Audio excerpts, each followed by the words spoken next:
Welcome back in. Today, I'll be doing an unboxing of the latest Heroscape release from April 2026. I have it with me right here, just got it in today.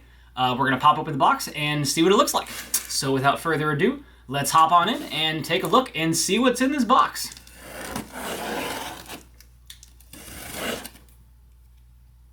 Alright, it's just opening it up for the first time here. We shall see what we find. A lot of packaging materials, as normal. This is the Gathering Storm wave, and the first thing we have up here is the Syvarris promo figure from this wave. So let's take a look at Syvarris and see what that mini looks like.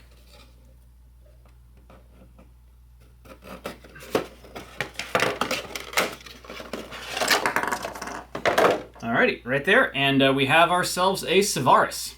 Look at that. So this Syvarris is a new Syvarris. I will say on the box, it looks more like the arrows are separated than they actually are. On the physical mini itself, the 3 arrows on the bow are basically all joined as one, whereas on the box, you've got a little bit more of this like separation artwork. I suppose that makes sense. I imagine the durability of the plastic, if those were all right next to each other, would be quite low. So all in all, that probably makes some sense. Although thematically, the mini here doesn't really show off how the volley unto himself power quite as much as the box itself does. But anyways, let's pop this guy away. And then we of course have the card as well for Syvarris. And yeah, that's Syvarris. Moving on to the next box, we have the Chain Gruts and Ramosaur Raider pack. Pretty excited about this one. I do love Gruts. Ramosaur Rider also bonds with Heavy Gruts, so I think that's going to be a really nice addition to my collection in terms of those armies. I'm not sure that I'll ever actually end up running him, but it'll be nice to have it for sure. And yeah, here we go. We've got the 4-person squad of the Chain Gruts, and then the Ramosaur Raider. Let's start off with the Raider himself. He's actually on a double base, which he's a little small for, to be honest. Like, the mini itself feels like it could have been fit on a single base, but it's on a pretty large double peanut. So that's going to be a little bit tougher to actually place on maps than potentially a smaller base would have been. That's the first observation there. Riding a dinosaur with a sword in his hand, you know, pretty classic Heroscape right there. And yeah, that is the Raider. For the individual Chain Gruts, you've got a bunch of these guys. Pretty reasonably sized units, I'd say. Probably in that medium 5. Actually, medium 4. They're medium 4. It's fine. Pretty reasonable sized Heroscape minis, though. They're going to fit right in quite nicely. These do have more of a normal sized bases than some of the older stuff that we were getting from Renegade. So more of a, you know, sort of standard base size that you would see there. And then, of course, their cards. Chain Gruts. So I can get them out safely.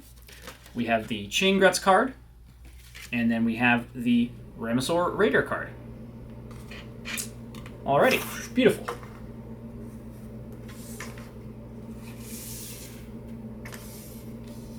Put this box away, and then we shall move on to the next pack.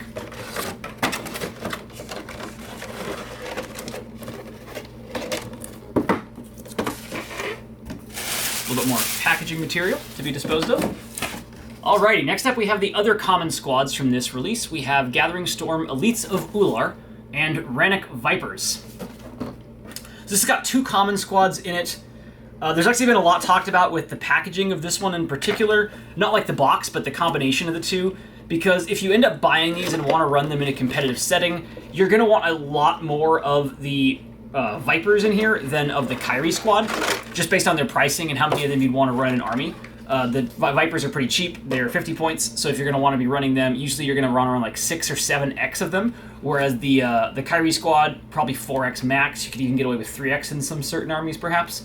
So the package, like basically the combo of these 2 in the same pack is a little bit suboptimal, but let's take a look and see what they look like.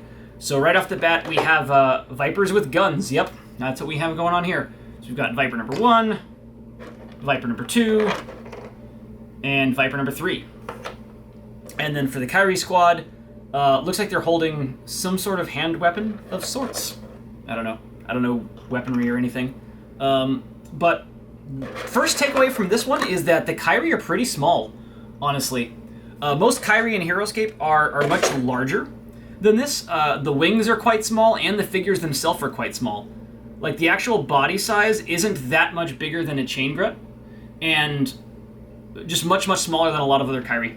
Let's take a look at the cards, and then I'll show you a comparison of the new Kyrie with some of the older Kyrie that I've got behind me.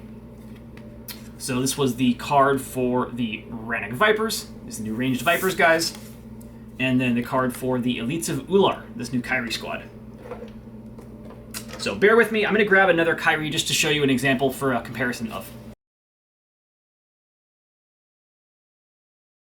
Beautiful. So here I have a Sentinel of Jandar. And we'll just do a little comparison with one of these new Kyrie. So as you can see here, like, quite the difference going on between these two. The Sentinel of Jandar is much taller as like a physical being, and also the wings are just like massive in comparison. So just worth noting that these guys are going to be much, much smaller on a map than any of the older Kyrie that we were seeing produced in the past by Hasbro, or even Renegade for that matter. So worth noting there. Put that Sentinel back away safely where he belongs. And let's take a look and see what we've got next. I think there's just one more thing in this box. Yep. So we have the Forests of Valhalla pack. This is the one new terrain set that's coming out in this release. It's not a ton of terrain, and if you already have the old forests, this might not even be useful to you almost at all. Like if you already have the old sets that were produced.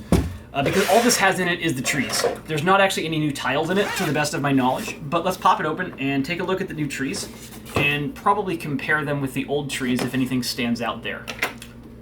So popping open this box.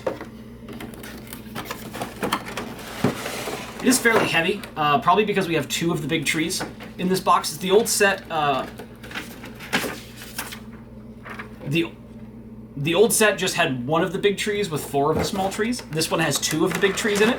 I actually like that a lot. I think that's a really nice addition that Renegade made, because for competitive maps, it's kind of hard to balance sometimes with just the big tree on the map, because you basically have to either put it in the dead center or offset it with one of the other line of sight blockers that you get from a different terrain pack, just to make the maps more balanced. But with two of these guys, you can put these in many more spots on the map with even numbers of everything. So we've got the big tree, we have two of that guy, and then of the littler trees, there are four of these guys in here.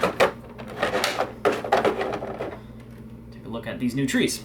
Alrighty, just getting that box a little bit out of the way. And just like the other releases, we've got this random sheet of paper in there.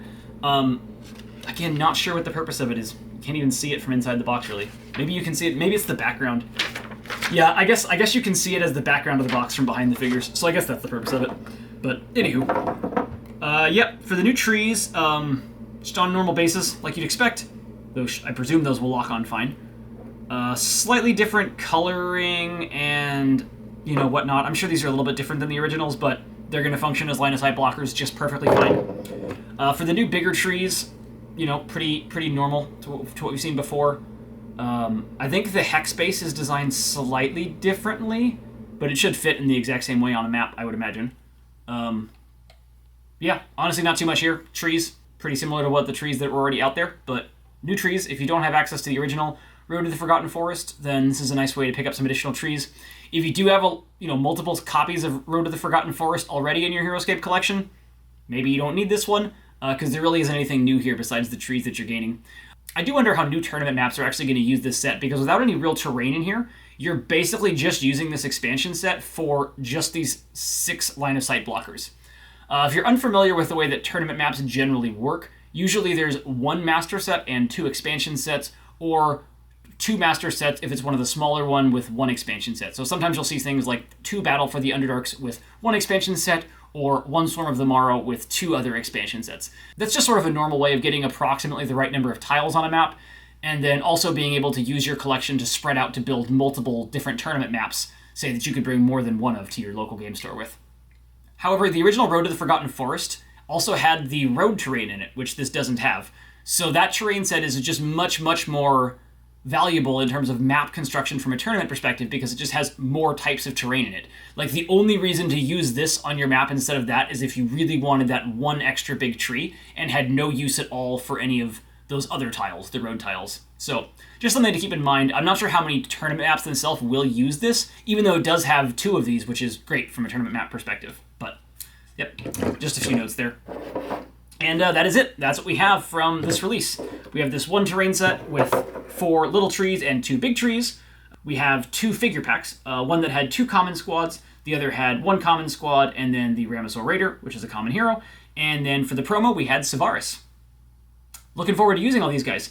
I've heard a lot about Chain Gruts. I definitely want to try those guys out and see how they play compared to, say, like Blades in an army like that. And also, the Ranoc Vipers are interesting. I probably won't be getting enough of them to run them the way that you should want to run them, which is like 7x plus something else, because you can fit 7 of them in a tournament army for just 350 points. But they're interesting. And then New Syvarris should be a lot of fun. That's going to be a nice piece to be able to tech in with a lot of other builds that want that ranged piece in that 100-point-ish range. Although New Syvarris is 110, whereas Old One was 100. So a slightly different price point there in terms of when you're actually building armies with them. But super excited to use these guys and looking forward to getting them on the table and playing actual tournament games with them. A quick update from the last unboxing video that I did. If you watched that one, then you know that one of the units that I got came broken. I have reached out to Renegade support about that. They've been back in touch with me. It's been going well. They are going to be sending me a replacement figure for that. I haven't got it yet, but my understanding is that it's in the process of getting shipped, as soon as they're able to. Assuming I do get that mini in the mail from Renegade at some point in the next month or so, I'll make an effort to have it included in the next unboxing video from the next release, which is coming out a month from now or so. If you haven't gotten a hold of any of these new figures yet, hope this was a fun sneak preview, and if you have gotten a hold of them, then I hope they're a nice addition to your Heroscape collection. Until next time, peace y'all.